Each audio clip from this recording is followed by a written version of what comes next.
Imagine if suddenly your city froze, the temperature dropped by 80 degrees Celsius, and over 90% of the world's population died frozen. After weeks of freezing, those who survived in their homes have water and electricity cut off. With nothing to eat and no way to stay warm, everyone starves. Our protagonist is the only one who prepared for the end of the world and has a comfortable life. And for those who can afford his price, he can provide a little food. His price is steep. Yeah, boy. But not everything started well. The truth is, in the year 2050, a star explosion caused Earth to enter an ice age. Zhang Yi worked at a Walmart warehouse and thus managed to stockpile a lot of food. In the apocalypse, the girl he liked broke into his house with a group of neighbors and stole Al his food. She admits she tricked him into opening the door. On his deathbed, Zhang Yi swore that if he could find her in hell, he would get his revenge. For some reason, he returns 3 months back in time before everything happened. Surprised, he swears not to be a sucker for the girl anymore, to take revenge on those who deserve it, and to see his neighbors suffer, and to enjoy it as well. There are 3 months left until the extreme cold arrives. His priority is to stockpile everything he needs before the end of the world and build a safe house. As he pondered how to start his plan, a bright light passes through his eyes, and, instead of blindness, he discovers he can send things to a different dimension, like a game inventory. His idea is to accumulate here an entire supermarket of food, so he never has to worry about food and drink for years. Thinking about all the good food he won't be able to eat in 3 months, Zhang Yi goes to a luxury restaurant to stuff himself, spends 50,000 Korean wons, and puts it all on his credit card because in 3 months all his problems will be over. The girl Fang Yuqing, whom he had been in love with for years and never got anywhere with, and who betrayed him in his past life, along with her friend, sees that he went to a luxury restaurant. Her friend says she's lucky because this loser does everything for her, and he must be rich now. Fang Yuqing, in my last life, pretended to be innocent and virginal, and in the end, stole everything I had, even your arms. Right now, I want to kill that bitch right here, but that would land me in jail. I have to wait until the end of the world to do something. Zhang Yi flashes his bank card and asks, "Do you want to go shopping at the supermarket?" He uses them both to carry everything and show that he now has money, and they accept happily in hopes of making some profit. They ask, "Why so much food?" And the protagonist says, "You never know when an apocalypse might happen, and it's good to be prepared." The two opportunists complain that he's not carrying anything and that they're doing him a big favor. Now Zhang Yi owes them a luxurious dinner like the one he had before. Laughing coldly inside, Zhang Yi looks forward to the time when it's his turn to treat them very well. "I'm looking forward to that too." At the market exit, his Aunt Lin with her grandson says, "You can't eat all of that alone. Give some to your aunt." After saying this, the 5-year-old grandson steals his shopping cart. Zhang Yi takes it back. "Sorry, I'll eat it all by myself." The child starts throwing a tantrum, cursing at Zhang Yi. "I'll punch your teeth out if you keep this up." The kid starts crying immediately. Aunt Lin asks what he's doing, an adult fighting with a child, and says she'll buy the chocolate. She'll transfer the money later. He shows his QR code and says not later, now his old lady, pass it over now or go to the market to buy it. He leaves, leaving Aunt Lin angry. Arriving home, Fang Yuqing winked at him, and the two told him not to forget about them. "I slammed the door in those bitches' faces." After sending the two away, Zhang Yi put Al the purchased food in storage space to see if it spoils over time. He still has a lot to do, building an impenetrable fortress with heating devices and medical supplies. It would also be great if he could get some weapons. There are 3 months left until the Ice Age. By then, he has to sell everything he has as quickly as possible and get more. The next day, looking at the storage space, he checks the freshness of the food and discovers that living creatures cannot be stored, but the food remains as fresh as when he stored it. Knowing this, Zhang Yi picked up his phone and contacted the best local restaurant, ordering 500 full meals for delivery. He explained that he would be hosting a 3-day, 3-night feast, so he needed so much food. His next step was to find his property deed and go to the bank to mortgage his apartment. Considering that after the apocalypse, money would become worthless paper, Zhang Yi decided to take out a loan with his apartment as collateral. In 3 months, he would make the payment for this loan. The manager warned that the interest rate would be a bit high, but upon hearing this, Zhang Yi rubbed his hands together, indicating that it didn't matter if the interest rates were high. He got 9 mil ion and would pay 30 mil ion in 3 months or lose his house and car. Next, he went to the best security company. A business manager approached and asked if he needed help. Zhang Yi shared his idea of building a safe house for the apocalypse. The business manager presented various plans for the protagonist to choose from, but he was not satisfied with the ones presented. He declared that the house should be reinforced with aviation materials. The balcony should use bullet-proof glass, in addition to adding an air filtration system and a 360-degree blind spot-free monitoring system. The front door should be made of the same material as bank vault doors. Additional why, he asked the manager to find a way to obtain some weapons. The business manager was surprised by these renovations and the need for weapons. He could get everything except the weapons. Zhang Yi concluded that this would turn the house into a fortress. The final plan cost 8 mil ion, and after paying the deposit, he asked them to start the work immediately. Next, he needed to obtain some weapons for self-defense. He called the owner of a hunting club and managed to get some crossbows as weapons. As soon as he returned home, the 500 full meals he had ordered also arrived on several trucks. This caught the attention of many people in the neighborhood, as they were delivery trucks from a 5-star hotel, which would cost at least 1 mil ion or so. After some time, Zhang Yi's house was Phil-ed. Wasting no time, he put everything into storage space. Basically why, he wouldn't need to worry about food for years of his life. The next day, the security company workers came to start building the safe house. This scene attracted the attention of many neighbors, who mocked Zhang Yi, asking if he had taken the wrong medication. However, he didn't care because he believed that when the end came, they would find out who was the joke. Next, Zhang Yi went to the manager of the company where he works, and bought a portion of the medicine supplies, offering double the market price to have priority to buy everything, even what was already sold to other companies. Then, he transported these things home, little by little. His recent stockpiling activities also caught the attention of Fang Yuqing, who asked if something was about to happen, mentioning that she had been thinking a lot about him recently. The protagonist didn't want to respond to Fang Yuqing's fake concern, leaving her angry. Zhang Yi, the suck-up who used to do everything she asked, suddenly started ignoring her. His best friend simply laughed at the situation. She stated that if something big was happening, the country would definitely notify everyone. All she has to do is win over the nouveau riche Zhang Yi, so they can benefit. After weeks, Zhang Yi's safe house was successfully built. The company also installed surveillance systems on every floor of the building. Zhang Yi was very pleased with the service. Now only one last batch of supplies was about to arrive. Several trucks of drinking water arrived successively. One of the delivery drivers was his uncle Yu, who lives in his neighborhood. He seemed curious as to why his nephew ordered so many gallons of drinking water. In his past life, Uncle Yu was one of the few good people to Zhang Yi, so he whispered to his uncle, "The weather this year is going to be very cold. You should stock up on supplies to prepare as soon as possible." Hearing this, Uncle Yu didn't want to believe, but upon seeing Zhang Yi's serious face, he couldn't help but take it seriously. "Get back to work, you lazy bum." In the following weeks, Zhang Yi spent his days spending his money, stocking up more and more supplies, and training with the bow and arrow every day. With only 3 days left until the extreme cold, the weather was already abnormal. The final moment arrived. Zhang Yi, at his job, where he is the stock supervisor, made tea and invited Al, his colleagues, for a drink. After they drank, an hour later, they all passed out. After turning off the surveillance cameras, it's his time to calmly steal Al the resources from the Walmart warehouse: fuel, food, and equipment. He quickly empties the warehouse. One of the boxes caught his attention: cold resistance equipment that had recently been purchased by the company. They could withstand temperatures of -100 degrees. To complete his perfect plan, Zhang Yi also took a special sleeping tea and joined his colleagues. 2 hours later, he is awakened by his employees saying they are screwed, the warehouse was robbed, they took everything. Upon hearing this, he pretends to be surprised. How did all the warehouse products disappear? The manager calls him asking about the warehouse supplies theft. Knowing that the entire warehouse was emptied at once without leaving any clues, and even the cameras didn't see, the manager immediately accuses the supervisor of planning this crime with more people. Zhang Yi, nervously smiling, says he's not competent enough for that. Everyone is taken to the police station to give statements, but nothing is found out. How could they find out that the warehouse was teleported? After the interrogation, the police officer says not to leave the city under any circumstances, as everyone is a suspect. Maliciously, Zhang Yi says he won't even leave the house. This incident on December 10th made news in the city. No one can believe that tons of supplies disappeared without a trace in less than 3 hours. It was also on this day that heavy snowfall began in the sky. Zhang Yi knew this was the beginning of the cold apocalypse. 3 days later at home, when the shockwave from a supernova explosion brings catastrophe to the entire planet, the temperature starts dropping rapidly overnight. Looking at the heavy snow through the window, Zhang Yi says that this time the story will be different. The people in the apartment owners group were nervous, as it was the first time they had seen so much snow in the city. Observing everything in the building group, Zhang Yi knows that for many people, this was the first and also the last time they saw snow. In his past life, the heavy snowstorm lasted for 3 whole months and the temperature kept dropping, causing many people who had not stocked up on food beforehand to freeze to death. On the second day of freezing weather, the heavy snow at the residential area entrance had already accumulated to a height of 1 meter. Even if people turned the heater to the maximum, they still trembled from the cold inside the house. However, Zhang Yi, who had prepared several pieces of heating equipment beforehand, was comfortably warm and comfortable. After a good sleep, Zhang Yi was awakened by the noise of the phone. It was a call from the naughty Yuqing asking if Zhang Yi knew about the temperature drop when he stocked up supplies every day in the last few months, and why he didn't even inform her, who likes him so much. Now she's freezing cold and eating instant noodles. Hearing this, Zhang Yi laughed and hung up the phone on her face. The damn girl got angry on the other side. She then shamelessly sent a text asking for food, and it wasn't even that way. Reading the message, Zhang Yi decided to troll a bit. He sent her a photo of a steak with wine, which she immediately recognized as top-quality Wagyu and a very expensive French wine.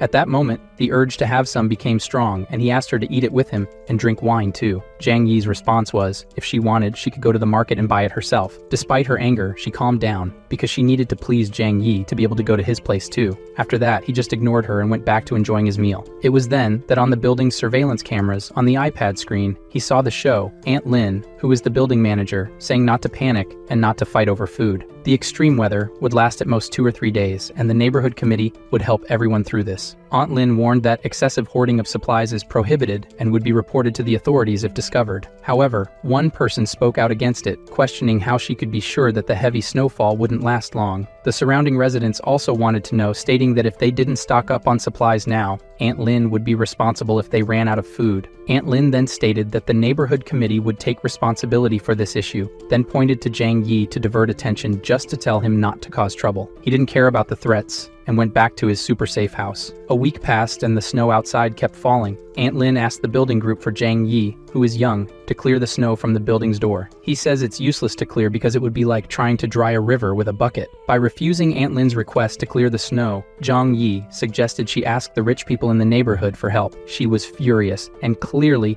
just trying to pick a fight. Angrily, she said that on behalf of the neighborhood committee, this is an order, and whoever opposes the orders will be blamed by the neighborhood committee for the problems. Questioning why Aunt Lin didn't call the rich people in the neighborhood to do the heavy lifting, he proposed that Aunt Lin ask Chen Zheng how to clear the snow. Chen Zheng is a construction boss. He has employees for that, and Xing Song is a rich guy and can afford to pay if he doesn't want to help like everyone else. The authority of Tia Lin in the group was shattered, and upon reading the messages, Lin, cursing, decided to call both members of the group to clean the snow together, tagging them in the chat. Upon seeing the message, Chen Zheng immediately got angry with Tia Lin and with Zhang Yi for acting as if he owned the place. Xing Song sent an audio message in the group saying he was busy working hard and sent a photo to show how busy he was. Tia Lin was furious with the rich guy's response but didn't question anything. She just accused Zhang Yi of causing this confusion. Zhang Yi didn't bother and ignored the rest. Tia Lin was so furious that she called Zhang Yi personally to complain. He threatened her that if she kept talking nonsense and bothering him, he would kill her. Trembling with fear, she hung up and didn't say anything else in the group. While he was eating, a loud noise came from the front door, and Chen Zheng outside shouted, "You were acting all high and mighty in the chat, putting others against me in the group. I'm going to kill you now, punk." Zhang Yi grabbed his bow and went to the door, while Chen Zheng was kicking.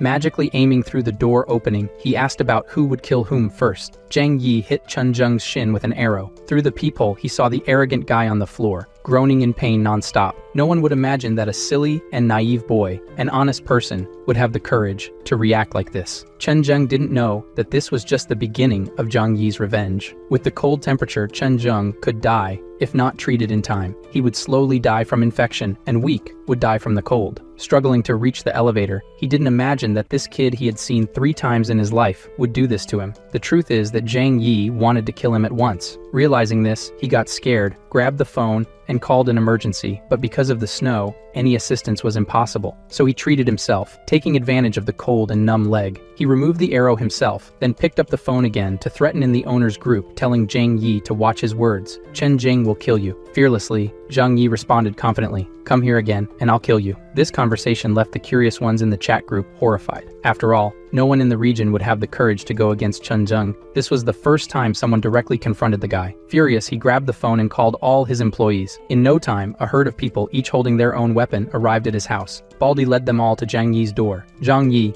you offended our big bro. Today is the day of your death." Attacking the door that was supposed to be made of wood, his sword broke, and he flew, spinning away. Scared, Baldy said that this door is made of pure metal. How many enemies does this kid have? His house is more protected than a bank. Watching the security cameras, Zhang Yi said they seemed weak and must be hungry. The group of people, angrier and angrier. Zhang Yi had the idea of grabbing a water hose and turning it on from the kitchen tap. The workers outside saw the door opening passage, not understanding anything because it wasn't an arrow, so there was no danger. The hose sprayed cold water on all of them. A bunch of them fell to the frozen ground. Only a few managed to escape. This scene left Zhang Yi quite satisfied. In this freezing cold, cold water is more dangerous than weapons. In Chen Zheng's house, 3 of them who escaped huddled together, trembling with cold. He angrily asked, "What happened? An entire group couldn't catch a boy." The 3 explained that Zhang Yi was very clever. He put a burglar-proof steel door in the apartment. He sprayed cold water on all of us through a hole in the door. Chen Jing said he can't hide there forever. Put some men to guard his door day and night. When he needs to leave the house, get him and bring him.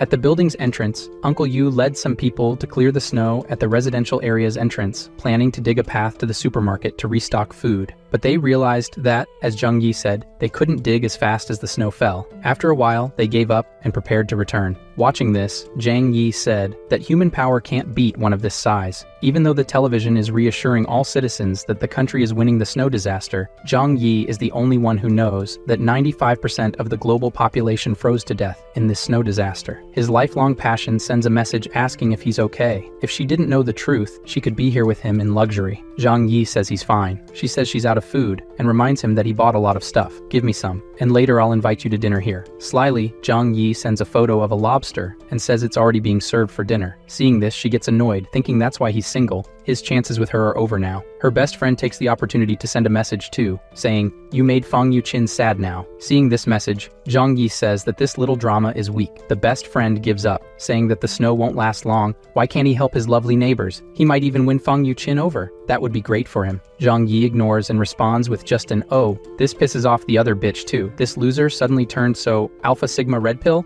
Yuqin gives up trying to figure out why his loser attitude changed so suddenly. They have the idea that if this loser isn't served anymore, they can use another one with less money. Yuqin called another loser, Zhou Ping. He came running and brought a big bag of supplies, saying it's all the food he has. Before Yuqin could fool another sucker, her friend slammed the door in his face. From the bitch's expression, she didn't even care. She was just thinking about getting revenge on Zhang Yi for ignoring her. With this additional bag, 5 days passed, and the snow kept increasing. While eating a piece of chicken while waiting for the real drama to begin, all the buildings were in the dark with the electricity cut off. Soon, neighbors started coming out of their homes, asking each other if they had electricity. Now, with water and electricity cut off, the heaters no longer worked. It was getting cold enough to die inside under the blankets. Before finishing the chicken, Zhang Yi was picking his teeth and turning on the generator he had bought before, or stolen, because he also did that at the warehouse. Neighborhood committee member Aunt Lin is trembling as she holds her grandson. She never expected the snowstorm to last so long. A message arrives in the group that only she has. Someone saying that this is a global snowstorm that occurs once every 100,000 years. We could be on the brink of a mass extinction event. Several important cities in the country have already been affected. Everyone must stock up on more supplies. Reading this, Aunt Lin was shocked. She never imagined the snow disaster would be so severe. Then she thought of a plan. She needs to make all residents give up their food before they receive this news. Aunt Lin posts a message in the owners group saying not to worry. This disaster is temporary. Workers are currently repairing the water and power interruptions. The authorities have issued an order. Because of these extraordinary circumstances, the neighborhood committee will manage all property owners. Those who do not cooperate will be arrested and interrogated by the police. Seeing this message, everyone becomes dissatisfied, especially Chen Zheng. But even if he is influential, if it's a police order, he has to obey. Meanwhile, Tialin continues in the group chat.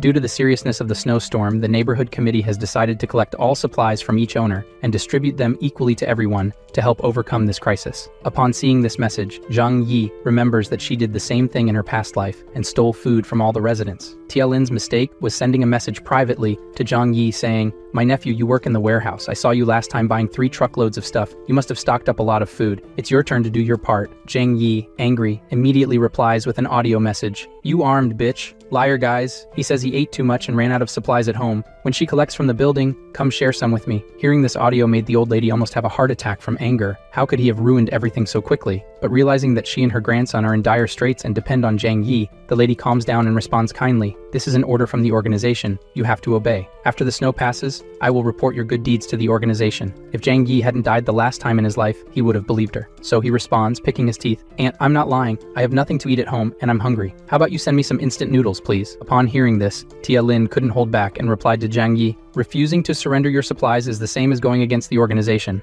I will definitely report you all." Zhang Yi dismissed her and said she was nothing. This made Tia Lin so nervous that she slammed her phone against the wall, furious with Zhang Yi just like her. After not getting any advantage, Tia Lin focused on the other owners. If she could deceive some of them, it would be enough. 2 days later, with Tia Lin lying, several owners sent their supplies to the old lady's house. Seeing this situation, Zhang Yi thought that everyone was stupid, believing in someone in this post-apocalyptic world. After so long, the whole world must be in chaos. Not enough food. People could only wait to starve to death or hunt for food. Many owners began tagging Tia Lin in the chat, asking about the supplies that were supposed to be distributed equally. "Many of us have no food at home. I want food, or I'll eat you, Tia Lin." The crooked trustee responded to the demands, mocking, "You idiots. These supplies were obtained through my hard work. Why should I give them away?" At that moment, her phone rang and, seeing that it was Chen Zheng, she began to sweat cold. "What do you want with an old lady?" Chen Zheng said coldly. "Tia Lin, you really tricked and took everyone's supplies to your house." She pretended to be innocent, saying it was the arrangement of the community committee and that she was just doing her duty. Chen Zheng then said that this is perfect. 10 of them are waiting for her to distribute the supplies. Hearing this, Tia Lin tried to argue, saying, "These supplies have not been sorted yet. Some owners have not yet handed in their supplies, so we cannot start distributing them yet." So, alright, Chen Zheng, along with his starving companions, stormed her house. There is no more law in this chaos, and he smacks the old lady in the face. Today, he will be the justice. Meanwhile, Zhang Yi watched everything on the surveillance cameras, calmly eating a sausage. He also had the idea to record the action at Tia Lin's house and share it in the building group chat. Seeing that they were going to take all the food and leave nothing behind, she tried to stop Chen Zheng. "Some of the supplies here are the ones I personally stocked. Without these supplies, how will she and her grandson survive?" Chen Zheng said, "Fuck it," and kicked the old lady. The grandson, in shock, grabbed a bread knife to defend his grandmother, and he stabbed a guy's dick. After feeling the pain, the worker kicked the boy in the chest, while others laughed at him. Chen Zheng didn't show concern for this, and even said that this is what she deserves for deceiving us. "We are just delivering justice." Through the residents group, watching everything, they also applauded and enjoyed it. "You old liar, that's how you deal with scammers." They thanked Chen Zheng. Seeing these messages, Zhang Yi said that these idiots don't understand the real problem. Today, Chen Zheng invaded old lady Lin's house. Tomorrow, he may invade yours. But since all of this doesn't represent a risk for Zhang Yi, he says he doesn't care. His steel door will never fall to these guys. After a while, Tialin was asking for help in the residents group. "Does anyone have hemostatic drugs, wound medicine, and antibiotics? My grandson was shot by Chen Zheng. Dr. Xiaohu urgently needs these medicines for the grandson's surgery." Upon hearing this, Zhang Yi's eyes widened. Dr. Xiaohu was a kind doctor in his past life. Here we see why his eyes are turned in different directions. Tialin made an appeal for medicine, promising gratitude to anyone willing to provide it, but all she received was a lull from the residents. No one wanted to believe or help. Zhang Yi, seeing this, just thought it must be karma. Outside, the snowstorm lasted for over a week, paralyzing practically everything with snow, covering the entire ground floor. Even if the boy was saved by the doctor, would he live without food? Many people have heard from the news that this was a global snowstorm that occurs once every 100,000 years. The whole world was almost buried in the snowstorm. In some northern cities, the temperature dropped to less than 100 degrees C. Many residents who tried to evacuate to the south ended up freezing to death on the way. In the residents group, Tialin started asking for help again. "My dear grandson has been hungry for 2 days. He's just a child. Are you going to sit there and watch him die?" She was willing to pay for the supplies. Seeing this, the residents started selling packs of instant noodles for $2,000, and then they helped her grandson. Zhang Yi, as always, watching everything,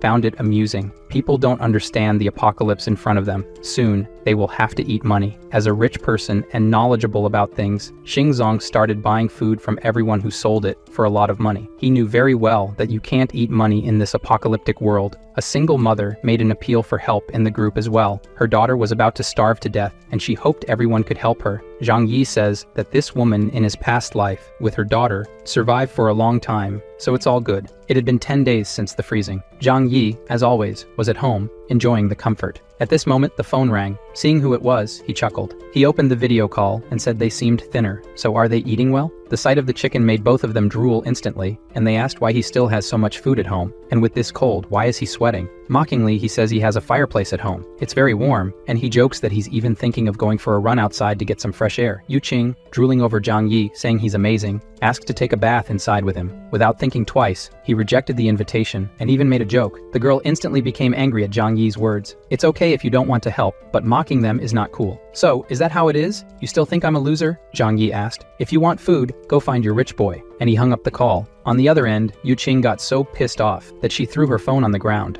Her loser wasn't a loser anymore. Her best friend still praised Zhang Yi. "This guy is awesome. It's her loss for not enjoying the stuff at his place right now. He's better than the rich boys they used to hang out with." The two ended up in a fistfight because the girl wouldn't accept being called dumb. Meanwhile, the government stopped hiding the news of the snow disaster and issued a TV announcement. To meet everyone's electricity needs, power supply would only be available at night, and even then, the voltage would be sufficient only for low-power devices. Currently, all major power plants are shut down, and electricity is scarce. Everyone should use only their cell phones and a lamp or two. No electric showers. Everyone now knows that the ice disaster has no end date. After fighting for 10 minutes without losing their friendship, Yu Qing and her friend decided to be more direct. Yu Qing picked up the phone and called the loser, Zhou Peng, telling a story about how Zhang Yi wanted to tarnish his purity just because he had food. Zhou Peng, pissed off upon hearing this, said Zhang Yi was a scumbag and needed to be taken down. Seeing that Zhou Peng was furious, Yu Qing went further and misled led the loser into going to rob Zhang Yi's house now. In no time, the three of them were at his door, each with a kitchen knife hidden, knocking. Watching everything through the cameras, Zhang Yi saw the ultimate loser and knew none of them had any idea about the cameras. They knocked and asked to exchange the medicine they had for food.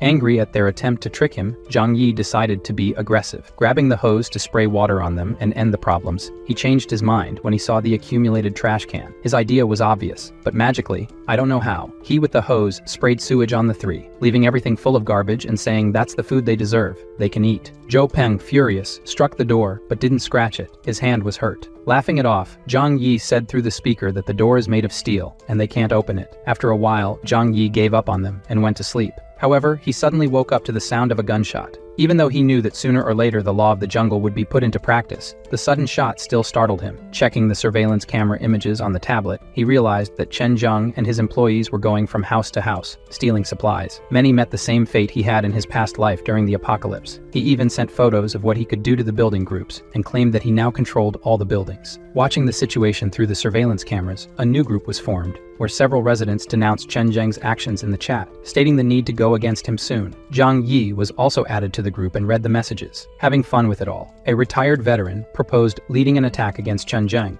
receiving support. The veteran uncle suggested that they needed young volunteers to ensure security and weapons. A woman in the chat immediately sent an audio asking, "Aunt Lin stole from them the other day. Can we trust uncle and give him weapons?" This divided the residents into two groups, with half wanting to go after Chen Zheng and the others just not trusting uncle. Watching the discussion in the group chat, eating something sometimes, and watching through the cameras as Chen Zheng stole more and more houses, Zhang Yi decided he should do something to take this guy down because anyone who goes against him will just end up taking a bullet to the head. That's not fair to everyone. The next morning, a resident who opposed helping the veteran go after Chen Zheng called for help in the residents group. Her door was being forced open, and she would be next. It didn't take long before she was dragged out, and what had to happen happened. Yu Qing and her friends, nervous, realized they needed a plan to be the next ones to be broken into. The girl's idea was to spread the news that Zhang Yi had a stockpile of supplies and gather everyone to join forces to take over his house. They added him to the new group so he would know, but Zhang Yi didn't care and said it's okay. They argued that he should join forces with the four to protect themselves from Chen Zheng. Zhang Yi's response was simply to leave the group. This change in Zhang Yi's attitude left Yu Qing and the others astounded. How could this loser from just 3 months ago now be so firm? They began discussing how to break into Zhang Yi's house and steal his fortress. The smart glasses guy says to open the door. His friend here knows how to pick locks. They decided to try to break the lock and placed umbrellas so they wouldn't get showered with water or garbage again. Zhang Yi,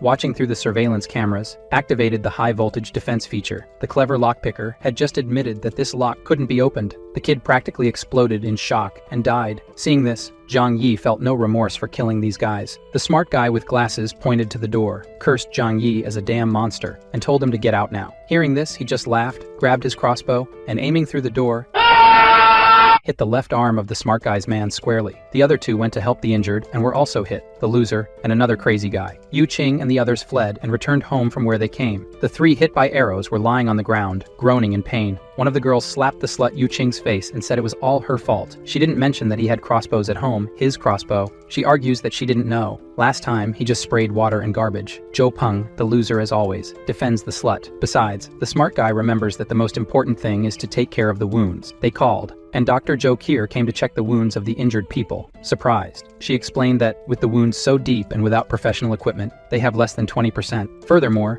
the iron arrow was rusty, and without antibiotics, it's certain death. The girl, who is a relative of one of the dumb kids, cries at the news and says that Zhang Yi is very cruel and did it on purpose. Until now, Dr. Cootie doesn't know who this is. Zhou Kier leaves the warning. Get medicine soon. If they remove the arrows now, it's over for them. The smart guy with glasses, at this point, must have gone crazy and said Zhang Yi must get the medicine for them. Yu Qing, thinking for once in her life, remembers that Zhang Yi suddenly changed a lot and started stocking up a lot of stuff at home. She tells the others that Zhang Yi does have medicine because she saw him stocking it before. Furthermore, no one here harmed him. They just wanted to rob his house. But since they failed, and only they got hurt, it's his fault. From the corner, there Zhou Kier, listening to everything, just thinks she doesn't know this guy, but they deserve to die anyway. The other girl blames Yu Qing for everything, and forces the slut to figure out how to convince Zhang Yi to give medicine to everyone. This time, even the loser agreed. Without the medicine, he would die too. The plan now was to try to call him, which he answered easily. She is crying on the phone and says the boys are dying, and if he can help, Zhang Yi just asks why he should.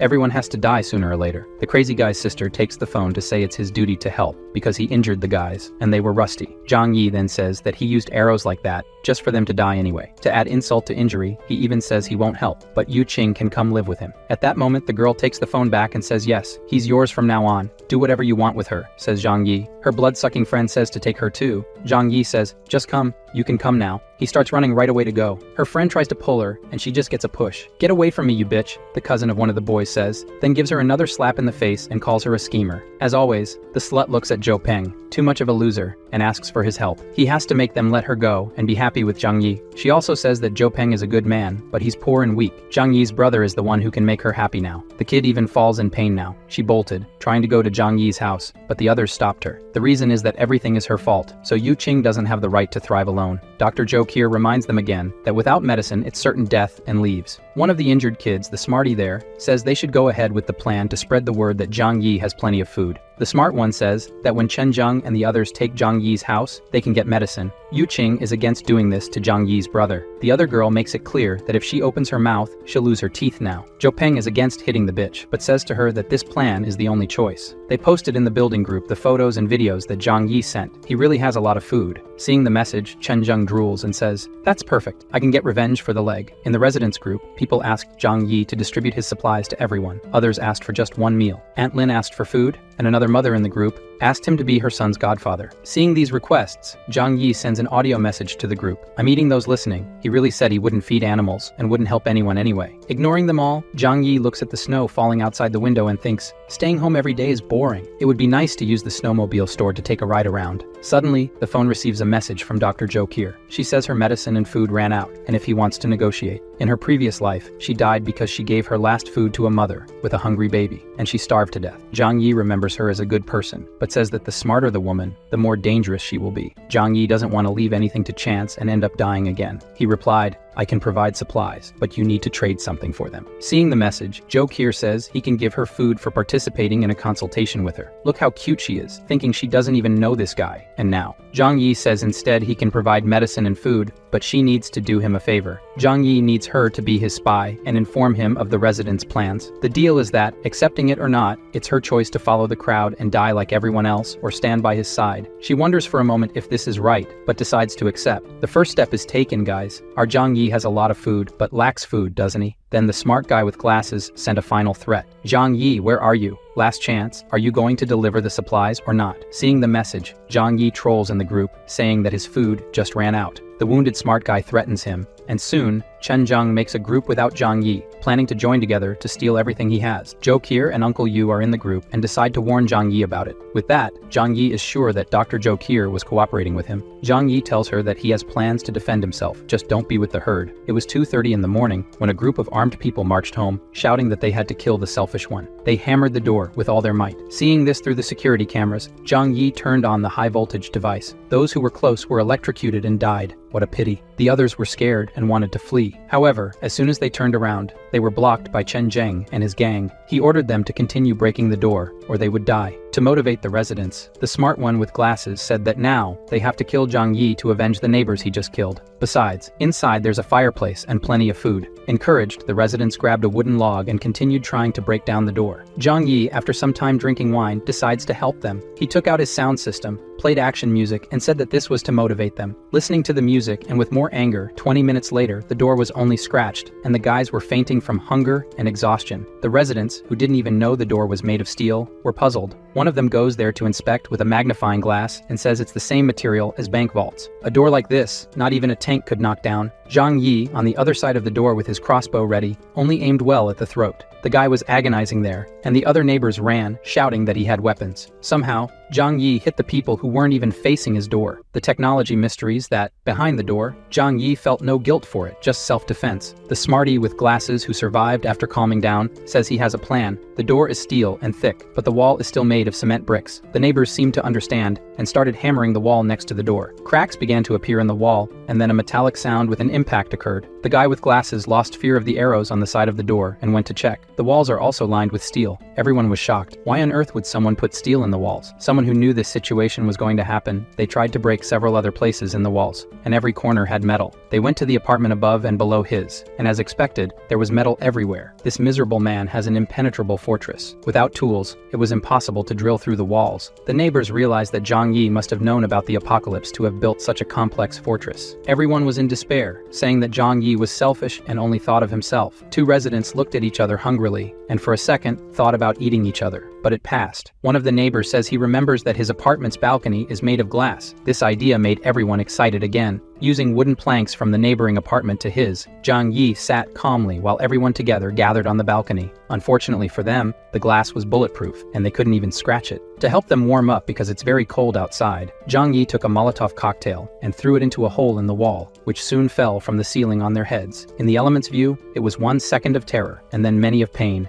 catching fire completely. In agony, he jumped from the balcony. The fire spread, and everyone else was also protected against the cold, while Zhang Yi watched everything. The others tried to go back to the apartment next door. However, the others didn't let them, for fear of burning themselves too. They fell off the planks, and any of those who didn't fall took the opportunity to warm up a little. After a while, the repentant residents returned to his balcony in front of the glass, begging for food. As in his past life, they ate. He doesn't even feel sorry for them. Hess shows them warm pasta to see them drooling. He even puts it on a table right in front of them. Zhang Yi then told them that for whoever brings Chen Zheng's head will receive food for a week. Hearing this, everyone looked eagerly at Chen Zheng in the neighboring apartment. Even those who were behind him heard Zhang Yi's words. Killing Chen Zheng means food and drink for a week. Chen Zheng even locked the door with everyone's gaze, but before he could get closer, his men and the gun in his hand stopped him. At this point, Zhang Yi put the reward notice in the owner's group. Anyone who could kill Chen Zheng would receive a week of food. The next morning, the skinny ones were waiting to ambush their food. Even if he had a pistol, they could surprise him. Chen Zheng and his loyal followers were attacked from behind, but the result was that both were lying on the ground. The boss ordered them to be stored as food, and one of his men saw that the boss was wounded in the back in this attack. Chen Zheng called Zhou Qir to come treat his wound. Soon she was doing the dressing, and said it wasn't for free. Chen Zheng says she can eat with them. Seeing what the soup everyone was about to eat was made of, she says she prefers to starve to death. Chen Zheng at least says that she would be the last person to become food in this building. Ignoring this nonsense, she tried to leave. However, Chen Zheng said that only after he was healed could she leave. She sat in the corner of the room, while the men resumed discussing their plans to get Zhang Yi. Man, look at how far human beings go in extreme situations. If Chen Zheng hadn't been injured and still needed her, I bet he would force more things, you know? She, after hearing the plans, said she was going to the bathroom, but she was actually there to tell Zhang Yi what she heard. Later, Chen Zheng's men went to the neighboring apartment to get food and steal. They let them in and didn't imagine the food was for them. With a blow to the head of the couple, they killed them, but to make sure, they hit more. Chen Zheng tells our doctor that he can't have predators around his house, as they might try to hunt him down. Zhou Qir is starting to see how things are. In the house where the friends of the slutty Yuqing are, they had to remove the arrows without any medicine.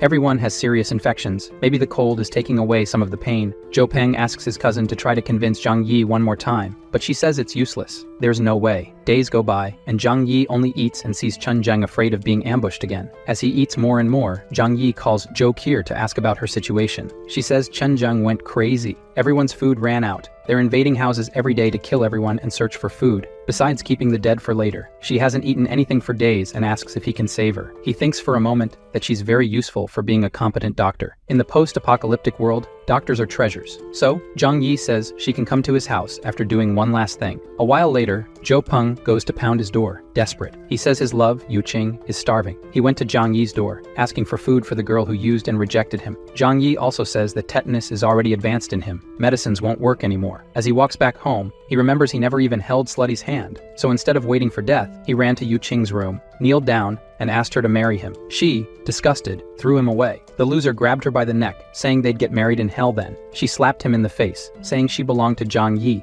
Zhen Peng then says he'll have to go to hell to get her. Then we go back to Dr. Zhou Qir. She told the men she would make a decent meal for them today. They won't even notice it's not regular meat. Pleased, they thought she forgot about pride. She tells them she doesn't want to die as much as they do. After helping a little, she says she'll take care of the rest alone. Putting something in the soup and stirring well, she had to make an effort not to vomit right there. Sometime later, she served everyone. The soup looked really nice, everyone said. To gain their trust, Zhou Qir also served herself a bowl of soup and went back to her room. Hoping her medicine would take effect, she put a whole vial of sleeping pills in it, and in minutes everyone was asleep. Relieved it worked. She sent a message saying everyone was asleep. What should she do next? Zhang Yi's order is to take everyone to the balcony. He was watching everything from the other side. Feeling cold, she asks if he intends to kill them. Hearing this, he threw a rope and said, "It's more or less that. She should tie everyone to the balcony railing." She says he could at least help, but he says she's the one being tested here. Tying everyone to the railing, she grabbed Chen Zheng's gun. Worried, he warned her to remove the magazine and throw the gun at him. She even tried to bargain if she should trust him, but with the argument that it's her only choice. Zhou Qiu obeyed and threw the gun at Zhang Yi.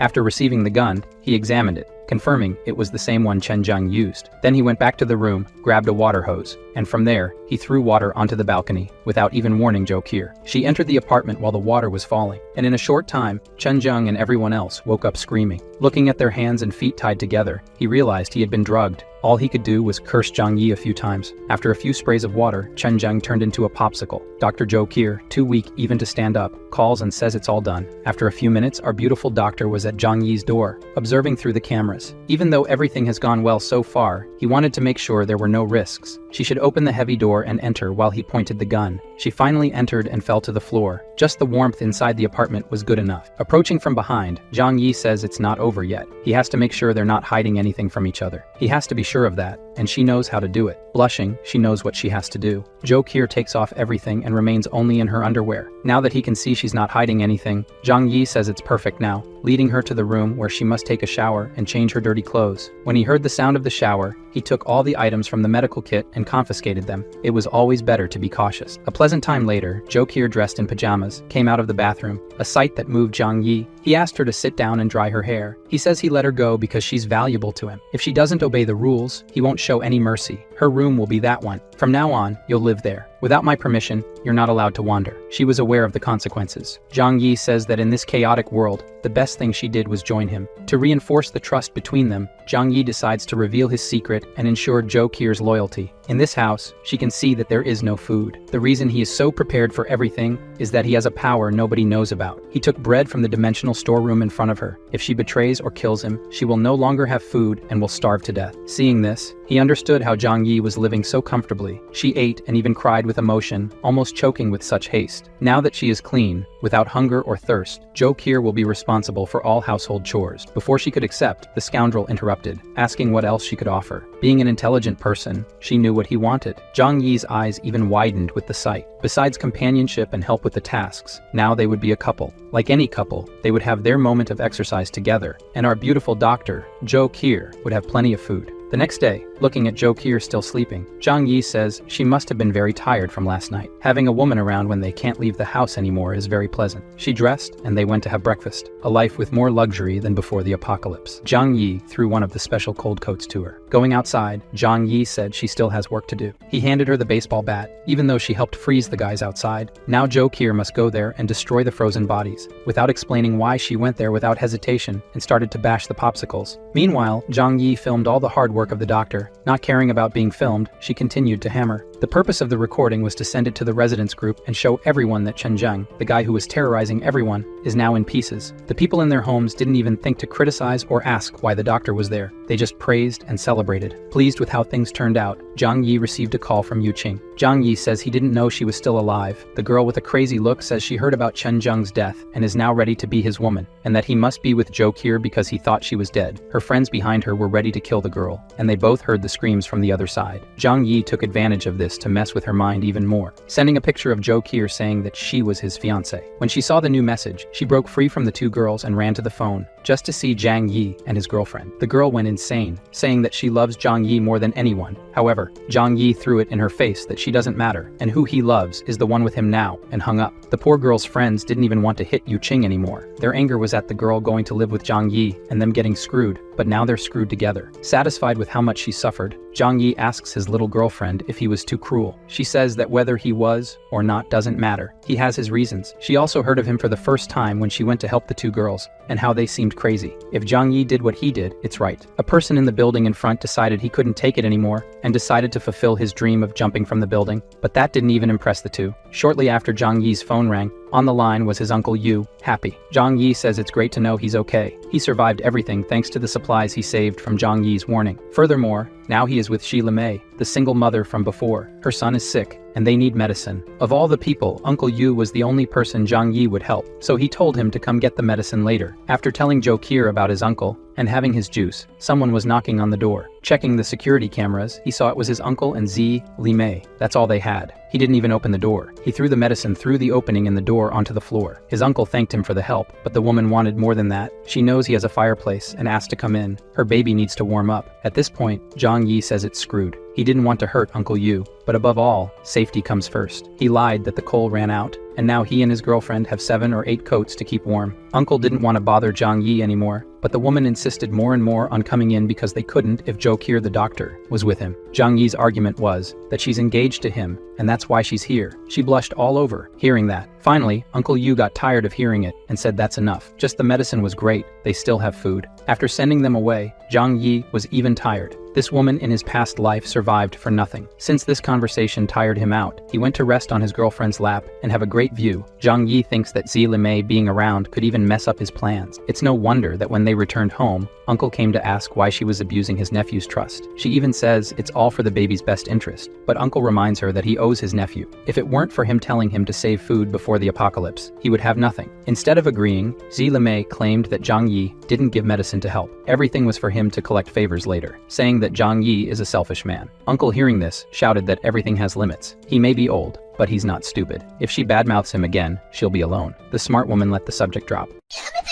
The following morning, people from another building dug a tunnel under the snow to Zhang Yi's building. Everyone they encountered was seen as enemies, and the first unlucky one received a single shot and flipped over. They were aware of the sturdy door and brought dynamite to open it. One of them lit it, ran, and the damage from the explosion was done. The absurd noise of this explosion woke Zhang Yi up, and he quickly went to check what was happening. Through the cameras, he saw construction workers who lived nearby. They came to check, certain that the explosion would destroy the door, but nothing happened. Angry at this attempt to take what he had, Zhang Yi retaliated maliciously. A grenade simply solved their cold problem. After warming them all up, Zhang Yi used his Glock and put several to sleep. His bullets were running out because his ballistic supplies were few, and this confirmed to him that people from other buildings must know about his stockpile and are coming after it too. These explosions and shots left our lovely doctor frightened. After all, there's only one place in the world where it's normal to hear these noises every day. Embarrassed, she disguised it and went to do her job. Now it was clear to Zhang Yi that he should take action. In the residence group, everyone was asking about the noise from before. Zhang Yi, smart as always, said it was residents from another building who tried to blow up his house and were soon going to rob the others, but he kicked them out of the building and some from this life. Everyone thanked Zhang Yi for this. He called his uncle to get more information. This group that came now is from building 26 and is led by someone named Huang Tianfang. The uncle's information is that he did the same thing Chen Zheng did in this building, overturned the residents, took control of the place, and also stole food. Zhang Yi made it clear to his uncle that he overturned many, so they will come back for revenge and try something. So they must unite the neighboring residents and defend themselves. Then, speaking only with Zhou Qir, Zhang Yi said that the neighbors, if given the chance, will stab him in the back. She must take on the mission of gathering information about the other buildings groups together with Uncle Yu. Only 2 days passed, and now she was dressed as a maid and reporting everything her intelligence service found out. Stop looking in the wrong place and pay attention. Zhou Qir explains that the strongest groups dominating the neighborhood are the group from building 26 that came here 2 days ago, and another group from building 21. Still, a group from 2 other buildings must have strength, but they haven't done anything yet. With just this, Zhang Yi deduced that the residents of the other buildings have already turned on each other instead of uniting and are no longer a threat. Grateful for the good work, he tells her to continue collecting information, and for some reason, she blushes, perhaps thinking something else would happen. The same group from building 26 returned to the building, and this time they started overturning people from the other apartments in the building and left the message that until Zhang Yi leaves, all the building's residents will die. Soon, this news spread and disrupted our couple's exercise. The building's residents were demanding that Zhang Yi take action. Seeing this, that anger returned. He sent texts and audio messages saying that everyone's life means nothing to him, and they must defend themselves alone. Shortly after, Zhang Yi called his uncle, saying that now it's his turn to shine. In the building group, he said that the gang from building 26 is only 20 people. If they join forces, they can fight against them. Speaking, everyone agreed that they had to do it. He also said in the chat that he hasn't been eating well for days. The only one who is young, strong, and well-fed is Zhang Yi. He is the only one with the strength to lead everyone. With this, Zhang Yi sent a message in the chat that he can help everyone face the rival building as long as everyone follows his orders. Everyone said they accept following orders that don't endanger their lives. Calm in his home, eating better than us. Zhang Yi says they'll have to take the risks. Yes. Otherwise, they should just wait for the group from building 26 to come and kill everyone. With Uncle Yu on one side encouraging them to agree to follow Zhang Yi, they accepted to obey. To motivate the hungry, he mentioned that there are vehicles that can travel outside in the snow. If they confront the group from building 26, he can fetch food for them. All the neighbors agreed to obey everything, even the most dangerous things, hoping not to be killed by the neighbors, and mainly to gain food. Now everyone agrees to put Zhang Yi as the leader of the building. Now that everyone sees him as a savior, Zhang Yi will make his first exploration outside. With his special cold vests and and clothes, he won't have any problems. When Jo Kier was about to say she would go with him, Zhang Yi said no. She should never leave the apartment, and he trusts her 100% to stay here without him. But as soon as he leaves, the scoundrel snaps his fingers and makes all the supplies in the apartment disappear. He descends to the 4th floor of the building, and through a window there, he manages to jump outside. So, the snow is already 4 stories high. Anyone who tries to walk here, ignoring the cold, would sink into the snow somewhere and perish. Fortunately, he had stored a snowmobile in his dimensional space. Someone in one of the buildings saw the scene. I don't know if they saw him pulling a snowmobile out of nowhere or just saw him riding it. Sometime later, he reached where he wanted to go, the Tianhui City Police Station. Breaking the glass, he entered without difficulty. His goal is to get more weapons and ammunition. Deeper into the police station, he found the officers on duty, without warm clothes or heaters. The first night of freezing was the last for them. Zhang Yi shows his respect for the officers and says they were once the heroes who protected the city. As he covers the bodies, he finds the keys to the place. With them, he can open everything here, even the weapons room. Upon entering the place, it's heaven for many people. There are all kinds of weapons and ammunition to choose from. He just put everything into his dimensional loot space. Zhang Yi says that now he needs to get food for his cannon fodder. He returns to his snowmobile and walks to where the shopping mall should be. Digging into the ground, he found the ceiling of the place. Breaking the glass and walking through the place, he stole everything that could be useful. In the supermarket, all the fruits were frozen solid by the cold, as were the meats, but this would serve those who don't even have land to eat. He threw into the bags what could be salvaged and returned to his snowmobile. Upon returning to his building, the leader of Building 26, watching him manage to go out and get food, was green with envy and eager to steal that snowmobile. Furthermore, all the residents of the building who heard the noise of the snowmobile also saw it. Uncle Yu saw that his nephew managed to return with more food. He was delighted. Zhang Yi made it clear to everyone that it was extremely difficult to go outside in such cold weather and find food buried in the snow. Uncle Yu shouted, calling Zhang Yi a hero. With this spoiled food and the gun in hand, he ordered that everyone who chooses to take food must be ready to obey his orders. The residents of Building 26, as expected, came after, saying to hand over the food or their lives. His first order was that right now, they will steal their food, go there and eliminate them. Everyone who makes a kill will receive food for 5 days. Just hearing that they could get 5 days worth of food, everyone went crazy and attacked the gang member from Building 26. They couldn't understand how the weak and fearful people suddenly went so crazy. They were overwhelmed. Zhang Yi and his fiancée watched everyone defeat the enemies and celebrate their victory. Some who survived fled back to Building 26. And the wounded on our side, Jo Kier knew she could save them, but she knew she would need to spend medicines and food just out of kindness. She also gave up because she knew Zhang Yi wouldn't allow it. I ask here now, do you think Zhang Yi is a villain or just an anti-hero or, I don't know, just does what it takes to survive? Because from now on, he starts to use all people in a very cunning way. He gathers everyone and congratulates them. Those who were MVP and had the most kills received their bonuses. This was premeditated to encourage everyone to strive for him. One by one, they obeyed the guy with a gun in hand and owner of the food. No one had happiness on their faces. But when it was the turn of someone Zhang Yi saw slacking off, he scorned and kicked a candy to him. He complained that this wasn't fair because he would only receive that. Zhang Yi questioned if he had the courage to complain still. The guy did nothing and just stayed behind, shouting and attacking. Those who received less food and were sad are now happy to know that there are worse off people. Trying to argue, Xu Hao said there were many people fighting and he couldn't find a way to join the fight. Zhang Yi made it clear he didn't care. Only results matter. Angrily, Xu Hao insisted that Zhang Yi was treating him specially. So Zhang Yi gave the order and 2 neighbors held the discontented guy. He just shouted, asking what happens to those who disobey the boss's orders. After making it clears what happens to those who complain, the guy taken as an example had the candy in his hand. Zhang Yi stepped on it, grabbed the candy and the poor guy's hair, and made it clear that work equals food. No work equals no food. He ordered Jo Kier to store the rest of the supplies, since everyone had taken their shares. In the middle of the crowd, he heard a familiar voice. Fang Yu Qing and her bloodsucker friend were dragging themselves underneath. They said they hadn't gotten their food yet, and if Big Brother Zhang Yi hadn't forgotten about them, Zhang Yi, humble as always, said he hadn't forgotten about them. Jo Kier stored the food, because there wasn't enough for the 2 of them. Fang Yu Qing, crying, asked why he didn't like her anymore after all these years. With a slap, he told her to get away. He never liked her, and is now engaged to the wonderful Jo Kier. One of the women said that she was a gold-digging slut. Zhang Yi agreed, saying she always deceived rich boys to take their money. The guy who had just been humiliated said she had used him many times before. Then the other men said that if they had known she was selling herself before the apocalypse, they would have taken advantage too. After being humiliated so much, she fled. For some reason, 2 men grabbed the bloodsucker friend and dragged her somewhere else. By their expression and covering her mouth, I imagine they went to feed her. For her, Xu Hao, for telling about Fang Yu Qing, received something better to eat and now swore he would do better for the master. After the show, Zhang Yi began to organize the building's fortification. In the building, there are 47 people in total. Now, excluding Zhang Yi, Jo Kier, Uncle Yu, and his wife, Shi Li Mei, the people form 6 groups of 7 people each and take turns guarding the building's stairs 24 hours a day. When enemies arrive, they should shout, loud, make noise, and alert everyone. Uncle Yu, being a former army veteran, will organize all the groups. Back in the comfort of home, Zhang Yi was studying something, and Zhou Qi asked, if it starts to snow now, what will happen? As he took his weapons out of the dimensional loot storage, he said, they're in winter. They'll be stuck for at least a month until the snow melts. Besides, in the apocalypse, the biggest danger isn't the weather, but people. Now, with this weapon, he has a chance to fight enemies without leaving home. He noticed through the scope of the weapon that some people were heading to the garage of his building. They're definitely going after the snowmobile that Zhang Yi pretends to leave there, but actually puts in the loot storage. Uncle Yu called Zhang Yi saying the defense team was properly organized and asking not to take seriously what Zilemei said last time they went to get medicine. She's a chatterbox after all. Zhang Yi said he didn't care, but asked if Uncle wanted to raise someone else's child. In difficult times, strong men are very valuable, and he could get any woman he wanted. But realizing Uncle's discomfort, Zhang Yi said Zilemei is also a good woman, and if that's the case, he should knock her up too. However, Uncle said that in an apocalypse, one shouldn't think about that, and now he'll go back to work. Zhang Yi told Zhou Qi that these matters of children should be thought about calmly. In the tunnel they dug, some people from Building 26 came back secretly, planning to make hidden thefts. The first of them almost got a beating. The guard shouted enemy attack, and a brawl started on the stairs. The group from Building 26 didn't count on the fact that now Zhang Yi's building was so well protected, and the survivors fled. Outside, enjoying the good life, Zhang Yi saw the enemies fleeing and said he was really in the mood to shoot some, taking his WAP from the loot storage. Through the scope, he could see perfectly, with an absurd calmness, even knowing the result of pulling the trigger. One of the fugitives got a shot right in the head, and the others, realizing what it was, ran even more frantically. Zhang Yi thought to himself, this feeling is great, and decided to enjoy it more. All the shots were precise, aiming at the head and the clock. With 7 capsules on the ground, there were 7 bodies in the snow. With this, he was sure he had sent a message to all the neighbors of the buildings. Zhang Yi, leader of Building 25, has a rifle, and there's no way to confront him. Now they must follow his orders. The next day, Zhou Qi brought food, saying she was practicing her cooking. Additionally, she asked about the noise on the balcony last night. Without hiding anything, Zhang Yi said he shot and killed 7 people. The woman's reaction was simply to say that Zhang Yi is amazing. Zhang Yi even asked if she wasn't curious why he used an AWP to do it. Zhou Qi said it's none of her business, and it doesn't matter what he did. She's with him, and it's better than dying outside. In other words, she doesn't care what he does to others outside. Zhang Yi even praised her, saying she's smart and doesn't have unnecessary curiosities, and he likes that. Meanwhile, on the other side, residents of Building 26 looked at the bodies in the snow. One of them is related to the boss, worried because they didn't get any food and now lack men to carry out their plans. Tianfang got irritated and ordered to bring the bodies of David, his relative, and the others to have more food. Meanwhile, Zhang Yi decided to go out for another round. Everyone respects him now, and of course, they're very scared. With headphones on and Uncle Yu on the line, Zhang Yi is now sure the building is safe. Meanwhile, the leader of Building 26 could only stew in bitterness. If he could get that motorcycle, he could go out to get cigarettes and food. Those who went before to look for the motorcycle didn't find it in the parking lot and were shot. Zhang Yi rode the motorcycle until he reached where he wanted to go, the district of machines and imported cars. The warehouses were so large that they hadn't been covered by snow yet. Breaking the roof, he descended with a rope and put everything in his infinite loot storage warehouse. Now these luxury cars have no value, but at some point, they might. The next step was to go to a gas station. He needs it for his generators and machines, including his snowmobile. Unfortunately, for him, the station was completely buried in snow. It was impossible to dig 10 meters. Frustrated that his plans didn't work out for the first time, he threw himself into the snow and thought about how good it would be to have gasoline for all his stored machines. It was thinking about that he remembered he also had a giant excavator stored. With the little fuel he has, he can dig and dig in the snow. It didn't take long until he managed to clear a path to the gas station. Inside the place are the warehouse tanks of the station. Luckily, the fuel isn't frozen. All he needed to do was seal the tanks and store them intact in his loot storage space. For a moment, he realizes that with this and his excavator, he can dig and retrieve everything buried, and no one will be able to stop him. Meanwhile, in the building, a neighbor's child had a high fever. Zhou Qi went to attend to the child, but couldn't do much because Zhang Yi always keeps the medicines. Uncle Yu brought leftover medicine from his girlfriend Zilemei's son. He comforted the mother that everything will be fine. The child's fever decreased. However, Zhou Qi reminded the mother to keep an eye on his condition. They had barely stepped away when they heard a scream. Aunt Lin attacked the baby, and in the impulse to protect her son, the mother intervened and got shot. Zhou Qi managed to grab the baby for a few seconds. Aunt Lin went crazy, saying that because they didn't help her grandson, he didn't survive, so no one has the right to have children here anymore. The lovely Zhou Qi, determined to save the child, ran with him through the stairs. Aunt Lin managed to grab the doctor's leg. Like the mother, she protected the child with her body. Aunt Lin was determined to kill everything in her path. Uncle Yu kicked Aunt Lin and threw her down the stairs. He arrived just in time to save the boss's wife. He wouldn't forgive himself for failing to keep everything safe in his absence. Aunt Lin was furious serious with all of them. Uncle Yu made it clear that Zhang Yi eliminated Chen Zheng, and that's why everyone is safe. Additionally, Zhou Qier recounted that after Chen Zheng was gone, she begged Zhang Yi to give medicine to her grandson. However, when she went to deliver it, she found out that Aunt Lin herself had killed her grandson to eat him, leaving the old woman screaming in denial. The men who came with Uncle Yu said that she must pay for her evil deeds, and they can help. According to them, fat burns well, and it's been a long time since they had a good bonfire.